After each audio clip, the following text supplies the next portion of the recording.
Bon dia, Lopederos. Avui me trobo Imprima amb en Jaume.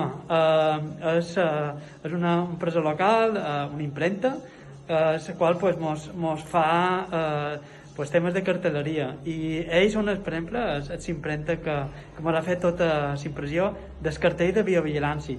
Ja sabeu que si teniu tractament de biovigilància és important senyalitzar-los. I hem trobat pues, que com molts dels nostres clients se n'oblidaven i no les tenien, o tenien cartells antics, desfassats amb lleis antigues, pues, hem optat per fer-ne de nous, i Imprima han estat l'empresa que han triat perquè ho fan superbé. Així que res més per avui, moltes gràcies, i recordeu, comprau en negoci local, que és molt important, perquè quan comprau en local contribuïu a l'economia i que totes les empreses d'aquí de Mallorca pues, tinguem negoci. Res més per avui, fins aviat, adeu.